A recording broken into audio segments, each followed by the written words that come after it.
घन्टीमा vote दिन। नमस्ते दिदी आई भोट दिनलाई घन्टीमा भोट दिन। दिदी गेट खोल्नु हो दिदी गेट। ए खुल्ला रहेछ त गेट। के गर्दै हुनुहुन्छ हजुर? भोट दिनलाई घन्टीमै भोट दिनलाई दिदी घन्टीमै भोट। दिदी ढोका खोल। को आएको हजुर?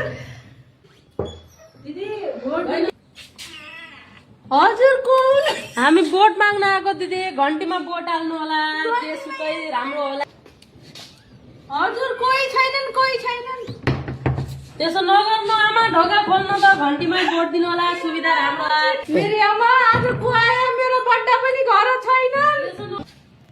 दिदी ढोका खोल। हजुर छाड्नु दिदी एकचोटि ढोका त खोल्नु। हजुर कोही हुनुहुन्न हजुर एकचोटि कुरा गर्नु छ। दिदी ढोका त खोल्नु दिदी।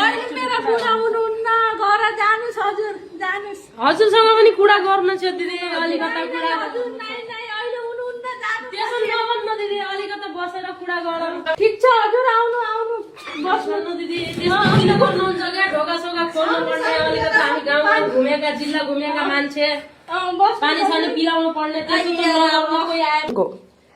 भोट दिन लागि किन डराउनुहुन्छ आमा? आजभोलि त गाउँमा विकास त्यति छैन। अब नयाँ सरकार आयो भने कहीँबाट विकास होला हाम्रो घर घरका लागि भनेर हो। त्यही भएर भोट दिनका लागि नडराउनु। हजुरका बुढा गिलास छैन हजुर। अब पानी कडाईमा दिनु पर्यो। पानी अब गिलास त छैन हजुर। यो जनावरलाई दिए जस्तो पानी यसरी पनि के आमा? हामी आउँदा थोरै नआयो आमा। यसरी त नदिनु पर्ने पानी। अब ओहो आमा गिलास नभए यो कडाई पनि यति सुकिलो कडाईमा दिदी। अब गिलास ल्याएर अब हामी धेरै थाकेर आइसकेका छौँ। अब पिहाल्नु पर्यो। के गर्ने? गिलास त काहीँ छ कि बा? गिलास त छैन बा। त्यसले पानी पिउ बा। कुन घरमा आइदियो त भोट माग्न? के भोट मिल्यो? के गर्ने त बा?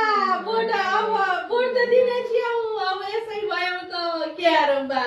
घन्टीमा दिएपछि हाम्रा छोराछोरीका पालामा निका भएपछि हो न विकास त होला। अब विकास केही न केही गरौँली भनेर अब नयाँ सरकार भोट माग्न लागेर मेरा छोराछोरीका सबैका छोराछोरीका भविष्य सुध्रिने हो भने दिउला। सुध्रिन्न आमा सुध्रिन्न। त घन्टीमा दिने हालो छैन।